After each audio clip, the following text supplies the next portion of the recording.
Bienvenidos a una cápsula más, la primera, espero que de muchas, en la que para su materia de idealismo y realismo me concentraré en esta primera sesión, en esta primera cápsula, en la filosofía realista de las ideas de Platón. Y bueno, comenzamos.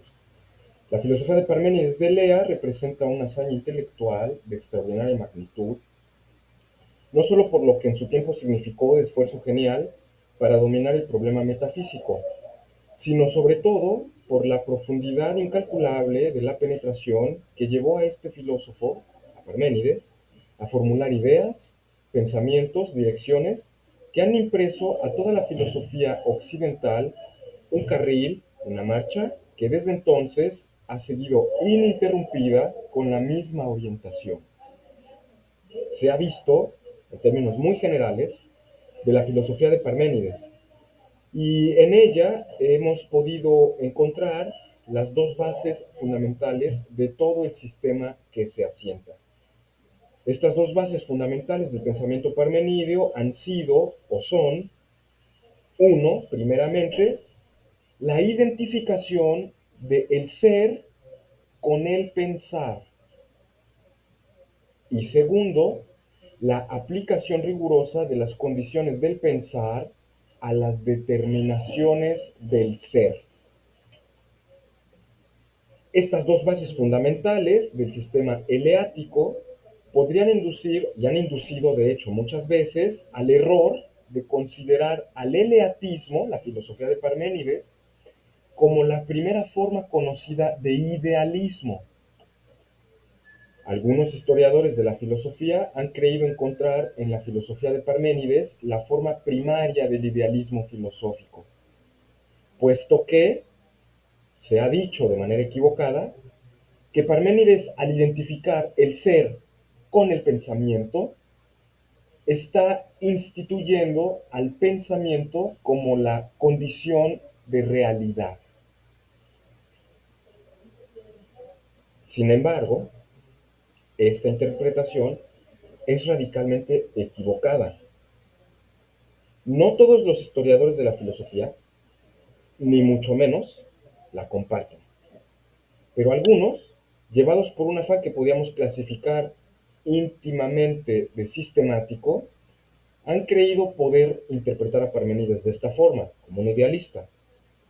Principalmente pienso en las palabras de Hermann Cohen en Marburgo, un filósofo neokantiano en Alemania, que fueron, digamos, grandes maestros de la filosofía que habían tenido ese espíritu sistemático. Estos filósofos, los filósofos neokantianos, llevados, digamos, abanderados por Hermann Cohen, estos filósofos, llevados por un afán de sistematizar íntimamente, proponen ver a la historia de la filosofía de una manera equivocada, porque ponen en el centro el pensamiento filosófico occidental, por ejemplo, de un Kant, y a partir de las lecturas del idealismo kantiano es que leen la filosofía resultante. De esta manera, la interpretación de Parménides de que ser es pensamiento es interpretado por estos neokantianos como una forma de idealismo. Así, estos historiadores de la escuela de Marburgo han visto en Parménides a un idealista, pero también en Platón, que es sucesor de Parménides. Y lo que es más interesante, en Platón, estos filósofos neokantianos han querido ver a un precursor de Kant. Han interpretado la filosofía eleática y la filosofía platónica como filósofos idealistas en toda la extensión de la palabra. En cambio, por ejemplo, filósofos como Aristóteles, cuya influencia en el pensamiento humano no es posible en modo alguno negar, ni disminuir, ni disimular en lo más mínimo, parecen para estos pensadores neokantianos como fatales desviaciones de una corriente sistemática que pudo haberse iniciado con Parménides o con Platón y que hubiera llegado a su culminación en la filosofía kantiana. Esta es una manera muy parcial de enfocar la historia del pensamiento. No solo es parcial, también es falsa. La filosofía de Parménides no puede, en modo alguno, entenderse como un idealismo antes de todo idealismo. Cierto que los dos pilares fundamentales de la filosofía parmenídica, la identidad entre el ser y el pensar y la sumisión del ser a las directivas del pensamiento, podrían ofrecer un flanco para que, jugando con las palabras, inyectando en la mente del siglo XIX del siglo VI antes de Jesucristo, concepciones que ni remotamente podrían estar en ellas, se saquen las conclusiones que abonan a una interpretación idealista de Parménides. Pero esto es un abuso. En realidad, Parménides no es un idealista. Yo me atrevería, por el contrario, a sentar con un poco de paradoja, con un matiz de paradoja, la afirmación contraria. Parménides es el filósofo griego que establece todas las bases del realismo filosófico. Porque, claro, existe el pensamiento de Parménides, esa identidad entre ser y pensar. Pero la interpretación de esa identidad depende de en cuál lugar nosotros ponemos el acento. Podemos poner el acento en el pensar y decir que el ser se reduce al pensamiento. Y entonces probablemente tengamos algo parecido al idealismo. Pero a ver, pongámoslo inversamente, en el que el ser se pone el acento y llegamos a que el ser es el que recibe las determinaciones del pensar. Digamos que el pensar no es más que el que inyecta sus propias determinaciones a la realidad. Entonces, de esa forma, poniendo el acento del lado del ser, aparece una filosofía con un cariz completamente distinto al del idealismo. En realidad, la mente de Parménides no se difumina ni un solo instante en el punto de partida efectivo de su pensamiento. Y el punto de partida del pensamiento de Parménides es justamente el análisis de la cosa.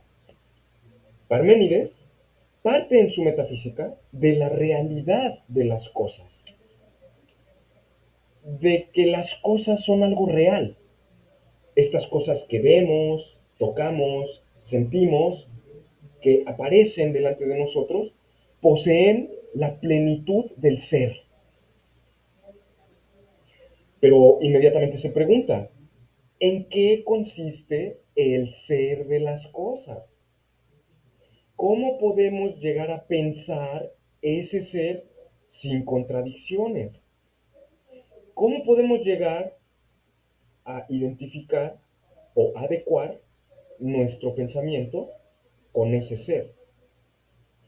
Pues no podemos hacerlo más que analizando ese mismo ser, analizando las cosas y limpiándolas de todo lo que en ellas encontremos contrario a las condiciones del propio pensamiento.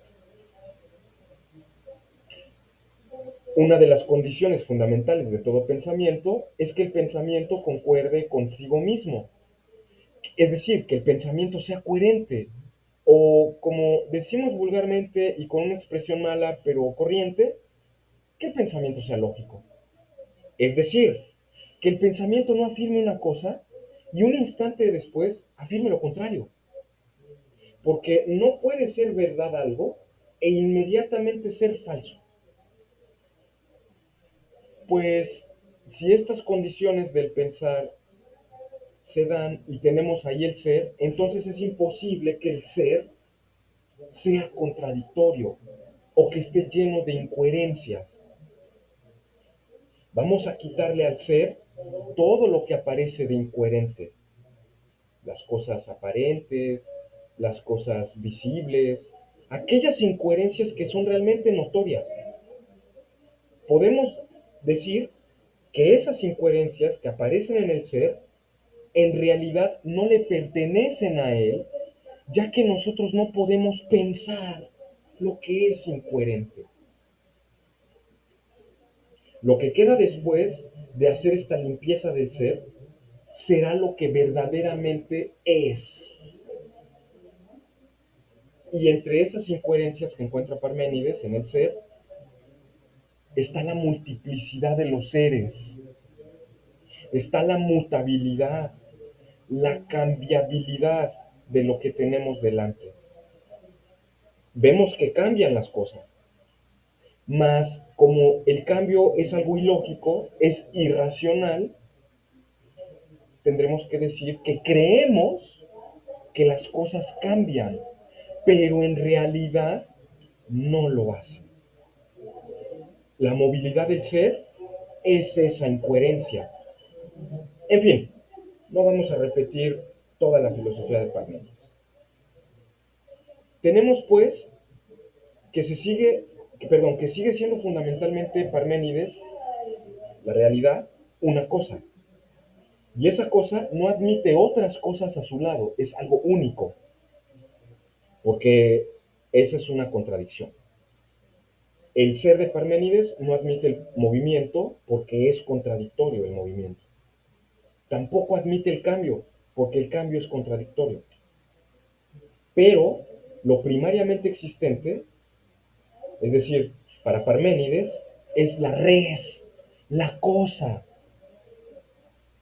Y en ese sentido, nos atrevemos a decir que Parménides es el fundador del realismo metafísico, aunque pueda parecer paradójico. Bueno, esta hazaña de Parménides, llevada a cabo 5 siglos antes de Jesucristo, 6 siglos en realidad, antes de Jesús, indudablemente si la miramos y la contemplamos desde el punto de vista técnico-filosófico, se nos aparece como algo torpe, o mejor dicho, como una afirmación ingenua, como hecha por un hombre que por primera vez maneja la razón, sin disciplina anterior, sin ninguna escuela y sin ninguna experiencia secular de la elaboración de conceptos y de ideas. Parecería que Parménides está puliendo sus propias ideas para hacerlas encajar unas con otras. Parecería que Parménides es un hombre que lleva a cabo una hazaña ingenua y torpe, porque no sabe todavía manejar el instrumento filosófico que tiene en las manos. Descubren los hombres de esa época, por ejemplo los pitagóricos y Parménides, el poder de la razón. Y bueno, quedan maravillados ante ese poder del pensamiento. Quedan asombrados ante la respuesta de cómo el pensamiento, por sí mismo, tiene virtudes iluminativas por sí mismo. Es decir, la aritmética de los pitagóricos, la geometría, hizo pensar a estos hombres que con toda razón iban a poder descifrar inmediatamente el misterio del universo y de la realidad con su pura razón. Entonces, en ese contexto, Parménides hace de la razón una aplicación exhaustiva, la lleva hasta los últimos extremos, hasta sus últimos límites. Y esa exageración en la aplicación de la razón es probablemente la que tiene que soportar la culpa en el sistema de Parménides. En efecto, el principio racional de que Parménides hace uso es el principio de identidad. Ese principio, según el cual algo no puede ser y no ser al mismo tiempo. Ese principio de identidad es, sin embargo, realmente un principio formal. No tiene ningún contenido. Si lo queremos llenar, entonces tendríamos que utilizar palabras como algo, o esto, o aquello. Palabras, por ejemplo, como una cosa no puede ser igual a otra, o una cosa no puede ser desigual a sí misma. Esas palabras vagas, algo, aquello, esto, cosa, nos muestran perfectamente que este principio de identidad es una forma que carece de un contenido propio objetivo. Simplemente es una hebra en donde otras intuiciones procedentes de otros lados pueden enhebrarse de manera coherente, pueden tejerse de manera coherente. Pero bueno, si no hay otras intuiciones más que la propia intuición de ese principio, pues este principio de identidad en sí mismo solo es un molde dentro del cual aún no hemos vaciado ninguna realidad. Esto lo vemos clarísimamente si reflexionamos un instante en la impresión que nos producen las argumentaciones como las de Zenón de Lea, cuando ataca el movimiento. Ustedes recordarán la argumentación sutil de Zenón de Lea para demostrar que Aquiles nunca alcanzará la tortuga. ¿Qué impresión nos da este argumento? Bueno, la impresión que nos da es de algo que no convence. O sea, está bien lo que nos dice Zenón, pero es difícil refutarlo. Es más, capaz que no encontramos otro argumento en contra que oponerle de manera victoriosa. Pero, a pesar de que no tengamos argumentos en contra, parece que la argumentación de Zenón no terminará de convencernos. Y ese sentimiento está en algo cierto. Tanta razón tienen o tendrían ustedes en no conceder ninguna legitimidad a los argumentos de la inmovilidad de Zenón, como los sofistas tuvieron, o los escépticos siglos después, para considerar a Zenón uno de sus máximos maestros. Pero, ¿qué es lo que falla en esta argumentación de Zenón de Lea? ¿En dónde está esa causa de desazón que el argumento produce en nosotros? Bueno, esto es muy sencillo. La causa está en que Zenón de Lea hace un uso objetivo y formal, perdón, y un uso objetivo y real de un principio que más bien es formal, el principio de la infinitud. Y como de ese principio, que es un principio puramente del pensamiento formal, lo convierte en un uso objetivo y real, nos parece que la realidad no se adecua al principio, porque la realidad misma parece contraria a los argumentos de Zenón. En la realidad vemos que efectivamente Aquiles sí puede alcanzar a la tortuga. Recuerden ustedes ese argumento de Zenón de Lea, ¿no? Zenón parte del principio de que el espacio es infinitamente divisible.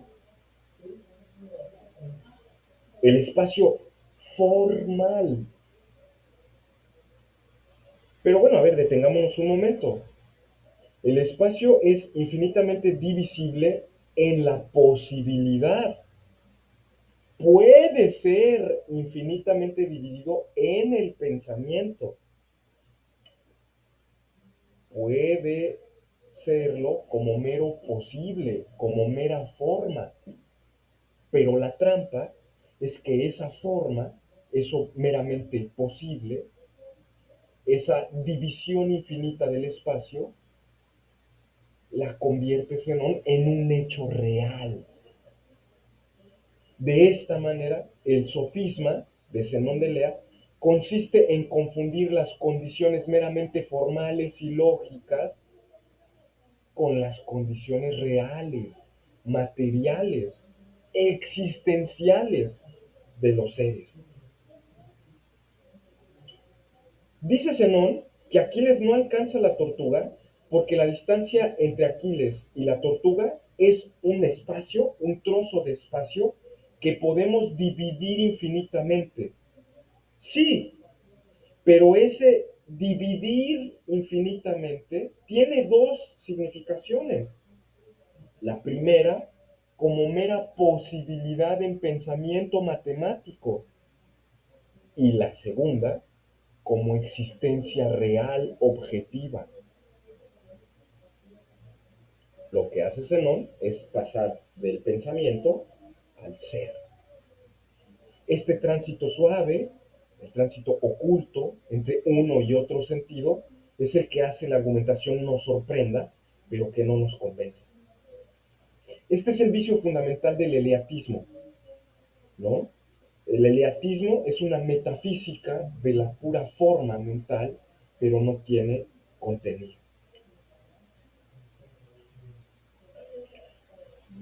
El que advierte bien los méritos extraordinarios de Parménides y al mismo tiempo su punto flaco es Platón. Ustedes saben que Platón y Aristóteles representan las dos máximas cumbres del pensamiento griego. Platón debe en gran medida su filosofía a Parménides. También debe otro tanto a Sócrates. Pero advierte muy bien que en la filosofía de Parménides hay algo que flaqueaba. Pensemos en aquel pasaje del sofista, este diálogo, en el que se dice, de manera más o menos textual, que Parménides, esta es una cita del sofista, de Platón, que Parménides confunde aquello que es con la unidad de lo que ello es. Y bueno, vamos a explicar qué quiere decir Platón con esta frase. Parménides confunde aquello que es con la unidad de lo que ello es. Platón dice que Parménides confunde aquello que es decir, la existencia de algo, con la unidad de lo que aquello es decir, con la unidad de las propiedades que tiene ese objeto que existe. Confunde, pues, según Platón, la existencia con lo que llamaremos la consistencia.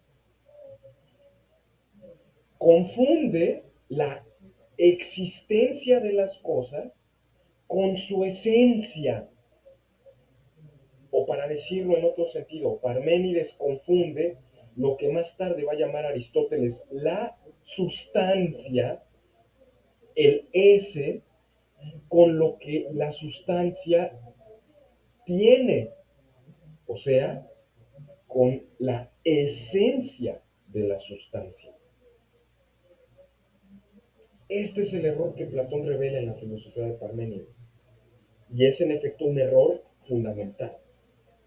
Se confunden las condiciones formales del pensamiento con las condiciones reales del ser. Así, Platón se encuentra perfectamente armado para desenvolver con una amplitud magnífica algunos de los postulados contenidos en la filosofía de Parménides y algunos otros que toma de su trato personal con Sócrates. Primero vamos a ver qué es lo que debe Platón a Parménides y después vamos a ver lo que debe a Sócrates. A Parménides le debe Platón tres elementos fundamentales de su filosofía, fundamentales. Le debe, en primer lugar, la convicción de que el método para descubrir lo que es, quién es el ser, quién existe, no puede ser otro que la intuición intelectual, la razón, el pensamiento, el nous, como dicen los griegos.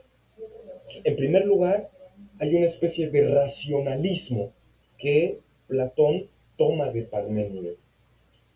La herramienta para conocer el ser es la razón,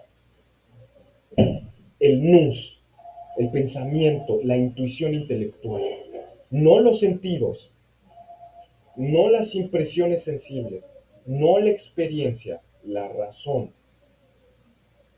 De esta identificación que hace Parménides entre pensar y ser, Platón recoge esta enseñanza, que el guía, la razón, nos puede conducir sin falla ni error a través de los problemas de la metafísica.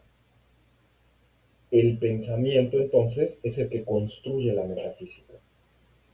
Es el pensamiento a través de lo cual debemos guiarnos. Por ahí vamos bien, por ahí vamos mal. Eso es lo que nos dice el pensamiento. El pensamiento en la forma de intuición intelectual es lo que nos ha de llevar directamente a la aprehensión del verdadero y auténtico ser.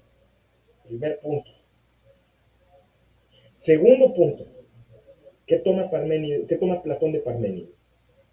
Segundo lugar, aprende y recibe de Parménides la teoría de los dos mundos. Es decir, existe el mundo sensible, el mundo de las apariencias, el mundo de las intuiciones sensoriales, y ese mundo es un mundo falso, es un mundo contradictorio, es un mundo incoherente, y por otro lado está el mundo que digamos de las puras verdades, de los puros conceptos, de las puras ideas, de los puros razonamientos, que es el topos uranos o el mundo racional. Entonces, de Parménides, Platón aprende esta distinción entre los dos mundos, el mundo sensible y el mundo racional. Obviamente, al ser se le conoce no a través de los sentidos, sino a través de la razón, ¿no? Ese es un punto importante que ustedes tienen que tener en cuenta. Y en tercer lugar, Platón aprende de Parménides el arte de discutir, el arte de contraponer tesis. Es decir, lo que aprende Platón de Parménides es el ejercicio dialéctico, en el que se propone una hipótesis, aparece una hipótesis contraria y de la contradicción entre esas surge un tercer elemento que sintetiza a ambas y que nos lleva a una mejor comprensión de la realidad. Entonces lo tenemos. El pensamiento es el que guía a la metafísica, a la filosofía. Existen dos realidades, la realidad sensible y la realidad intelectual. Y por último, la dialéctica. Nuestro pensamiento avanza en medio de las contradicciones. Pero bueno, estas son las deudas que tiene con Parménides. Vamos a ver ahora con Sócrates, ¿no? Sócrates no es menos importante que Parménides. ¿Qué es lo que le enseña Sócrates a Platón? Algunas cuantas cosas también bastante importantes, ¿no? Ya lo sabemos, Sócrates no escribió nada. Es bastante sorprendente que casi 26 siglos después de la muerte de Sócrates sigamos hablando de él, ¿no? Seguimos hablando de Sócrates. Y es un caso único, ¿no? En el pensamiento filosófico, ¿no? Una persona que no escribió nada, un poco como Jesús, ¿no? Que tampoco escribió nada, pero que sus discípulos se encargaron de volverlo famoso, ¿no? Igual que Sócrates. Lo primero, ¿qué le enseña Sócrates a Platón? Sócrates descubre lo que nosotros ahora llamamos conceptos. ¿Qué es un concepto? Una representación intelectual. Con las preguntas sobre qué es X, Sócrates lo que busca son definiciones lógicas. Esto es súper importante porque la filosofía trabaja con conceptos. A mí me mata de la risa estudiantes que están haciendo sus tesis y me dicen, quiero hacer una encuesta, profe. ¿Encuesta sobre qué? ¿Sobre el ser? No, la filosofía no trabaja con encuestas. La filosofía trabaja con conceptos, con ideas convertidas en definiciones. Eso es fundamental. Eso es lo que hacen también los geómetras. Reducen la multiplicidad de formas sensibles, visibles de los objetos a un repertorio muy pequeñito de conceptos a los que ellos llaman figuras. Así los geómetras, por ejemplo, ya no se complican sobre el tamaño de la figura o el color o si existen o no existen, ¿no? Porque solo en los conceptos de la figura. Eso es lo primero. Lo segundo, a Sócrates se le ocurre el propósito de hacerlo con el mundo moral, con el mundo de la ética, lo mismo que hacen los geómetras en el mundo de las figuras físicas. En el mundo de la ética, en el mundo de la moral, hay una gran cantidad de acciones, propósitos, resoluciones, modos de conducta que los seres humanos tienen. Bueno, pues lo primero que se le ocurre a Sócrates es reducir toda esa variedad de acciones y métodos de conducta a un cierto número reducido de formas particulares y concretas a las que va a llamar virtudes: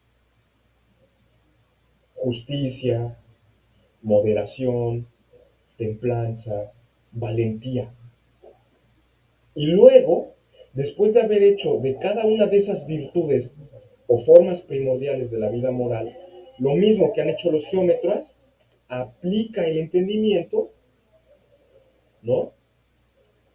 Aplica la intuición intelectual para llegar a la definición sobre qué es la justicia, qué es la templanza, qué es la moderación, qué es la valentía, qué es el amor, etcétera. Ahora, ¿qué es?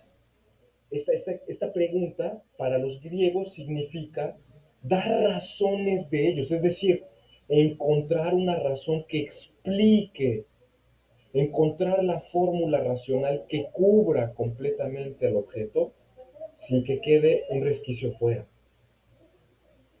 A esto se le llama logos, discurso, inteligencia, razón, justificación, ¿no? Esta es una palabra bastante interesante, ¿no? Entonces, de nuevo, en ese caso, tenemos a Sócrates como planteando esta idea de que es posible reducir la multiplicidad de las acciones humanas a un catálogo específico de acciones, de virtudes, y a su vez, por medio de la razón, dar una definición adecuada sobre qué son cada una de ellas, ¿no? Como lo saben, para Sócrates el interés fundamental de la filosofía era la ética, la moral, llegar a tener las virtudes y esa conducta ética que nos volvería hombres puros, perfectos, ¿no? Y de nuevo, el apartado del intelectualismo ético.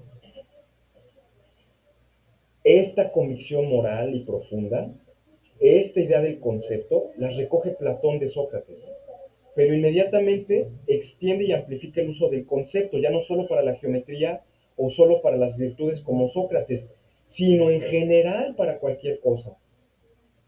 Es decir, Platón convierte, perdón, Platón convierte los conceptos en el instrumento para determinar a las cosas en general.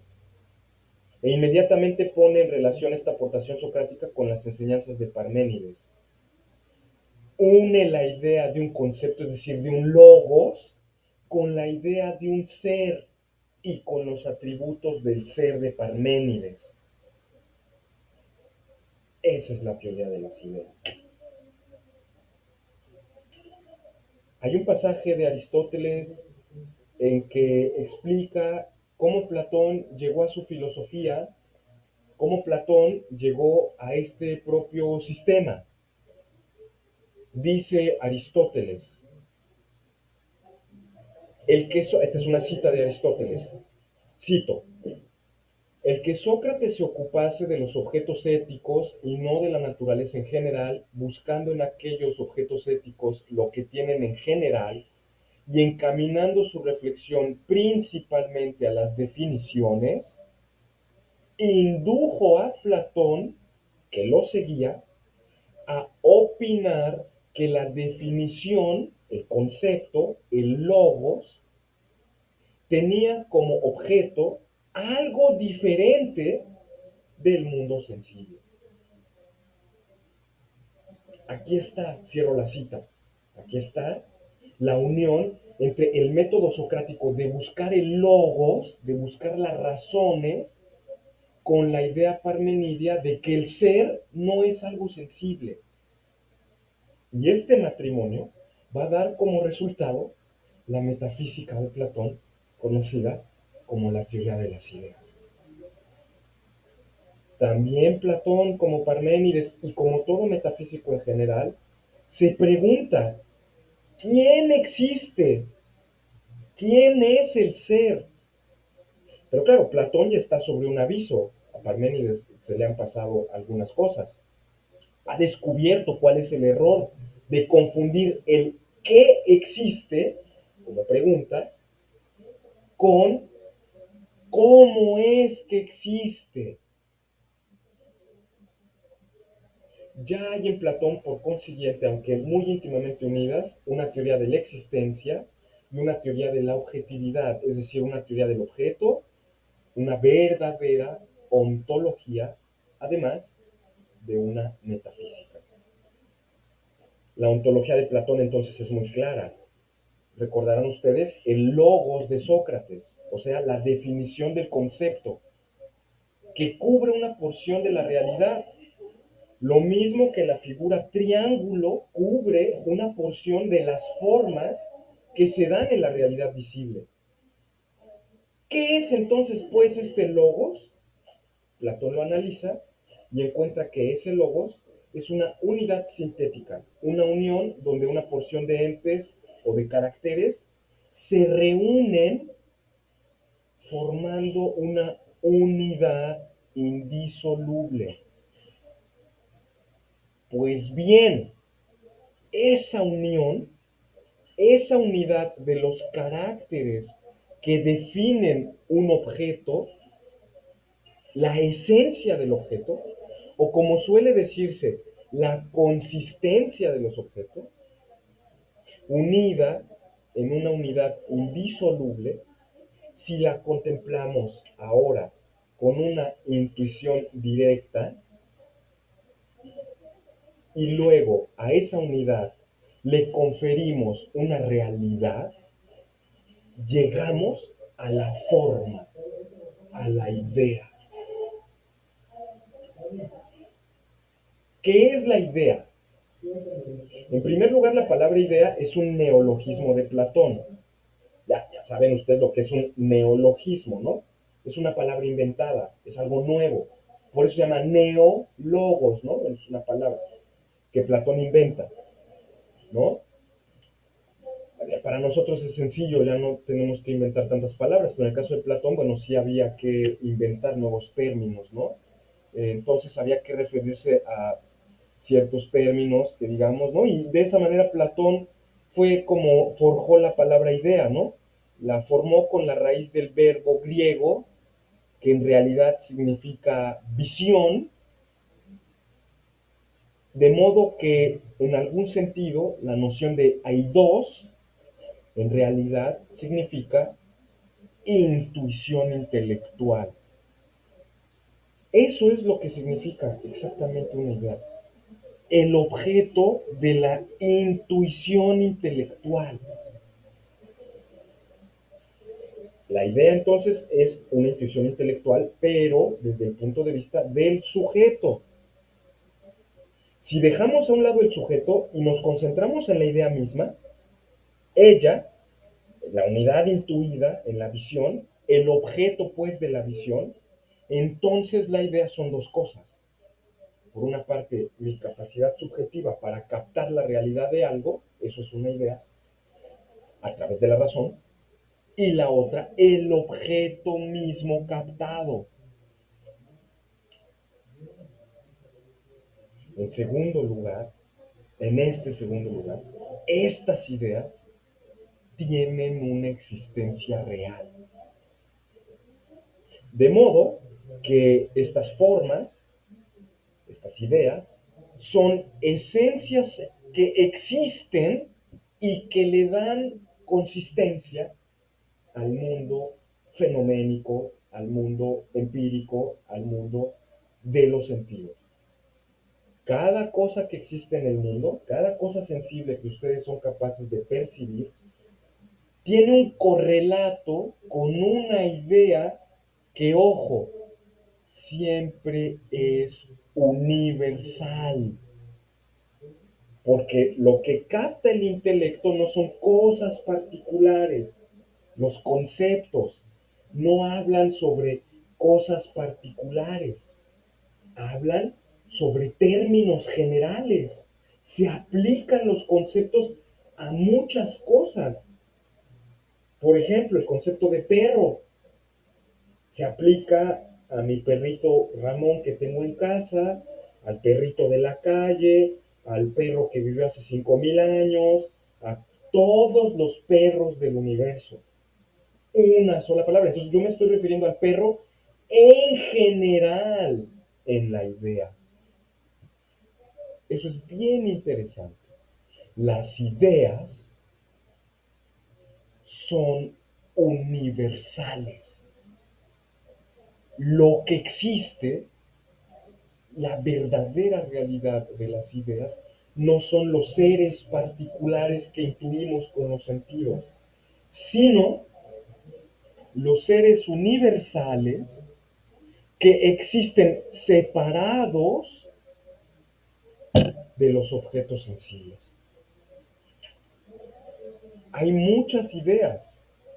El mundo de las ideas está lleno de ellas, pero cada idea es una unidad absolutamente indestructible, inmóvil, inmutable, intemporal, eterna, universal. Esa idea además es el paradigma, el modelo ejemplar al cual las cosas que vemos, oímos y tocamos se deben ajustar. La mejor manera de explicar esta relación de similitud imperfecta entre las cosas y las ideas consiste en recordar uno de los orígenes de todo que está en la geometría. Las cosas forzosamente tienen una figura geométrica, pero la tienen imperfecta. Aquí yo tengo un rectángulo, ¿no? Esta caja es un rectángulo, es una figura geométrica, pero no es el rectángulo ideal conceptualmente hablando, con su definición de lo que significa ser un rectángulo. Tener 4 ángulos rectos, 2 lados iguales, los otros 2 lados desiguales, etcétera. Porque este rectángulo es distinto a este otro rectángulo, ¿no? Y no son, digamos, perfectos, ¿no? Las cosas forzosamente entonces tienen una figura geométrica, pero de manera imperfecta. Las cosas son cuadrados o cuadriláteros, pero no son perfectos, aunque estén muy hechos, muy bien hechos, ¿no? No hay ninguna cosa que sea una figura geométrica perfecta, como lo piensa el geómetra. Bueno, de la misma manera, no hay ningún ser humano, ninguno, que se adecue o que corresponda a la idea de ser humano en términos intelectuales. En el diálogo de Politeia, Platón va a comparar estos dos mundos, el mundo sensible y el mundo inteligible, o como él lo llama, el cielo, el topos uranos, es decir, el lugar celeste, ¿no? Y los compara. Compara las sombras que se proyectarían en el fondo de una caverna oscura si por delante de la entrada de esa caverna paseasen objetos iluminados por el sol. Del mismo modo que entre las sombras proyectadas por estos objetos y los objetos mismos hay un gran abismo de diferencia, y sin embargo las sombras de cierta manera participan de la realidad de los objetos. Del mismo modo, los seres que contemplamos en nuestra existencia sensible, en el mundo fenoménico, no son más que sombras transitorias, efímeras, imperfectas, pasajeras, reproducciones imperfectas, formas inferiores de esas ideas puras, perfectas, eternas, inmarcesibles, indisolubles, inmutables.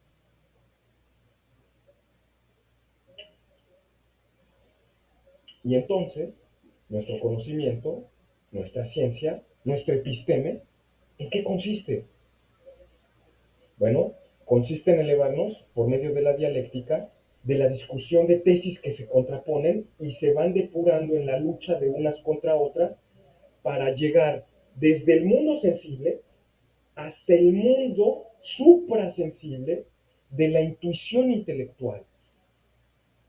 Ese mundo suprasensible está compuesto por la verdadera realidad, las ideas generales de las cosas. De tal manera, en el mundo de las ideas también existe una jerarquía. Las ideas están en una relación jerárquica. Precisamente este va a ser uno de los grandes temas de discusión de la filosofía platónica, ¿no? Donde Aristóteles va a tomar buena parte de su crítica, ¿no? Y en ese sentido aparece la idea del bien. Todas las ideas dependen de una idea superior a todas ellas, que es la idea de lo bueno, la idea del bien en general. Otra vez, resuena el interés socrático que Platón heredó. Para Platón, lo más importante es realizar en el mundo empírico la idea perfecta intelectual del bien, que los estados políticos formados en esta tierra, por la unión de los hombres que viven en ella, sean lo mejor posible, se ajusten lo más que puedan a ese paradigma, a ese ideal, que es el concepto intelectual, racional y verdadero de lo bueno. Por eso pone toda su filosofía al servicio de la filosofía política. No es casual que nosotros estemos leyendo La República.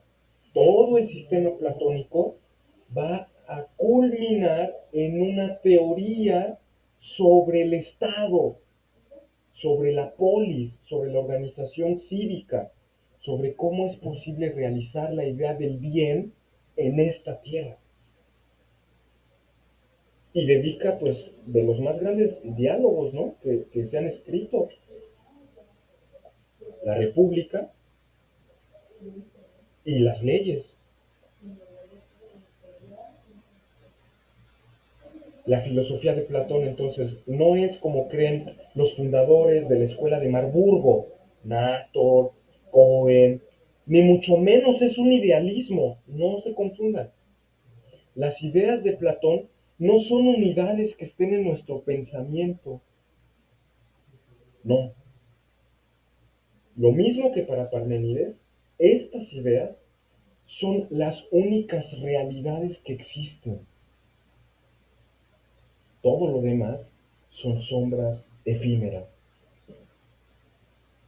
Solo de esta manera, comprendiendo a Platón en su auténtica realidad metafísica, solo entendiéndolo como un realismo de las ideas, solo así podemos entender a Aristóteles. Porque lo que Aristóteles va a hacer es dar una secuencia lógica interna al sistema platónico y mostrar que dentro de ese sistema, estas ideas que son trascendentes a las cosas percibidas se vuelvan inmanentes. Es decir, Aristóteles va a meter las ideas intelectuales en el mundo sensible. Eso es lo que vamos a ver cuando hablemos del realismo moderado de Aristóteles. Entonces, dicho esto, tenemos una muy buena introducción y lección sobre el realismo platónico. Muchas gracias.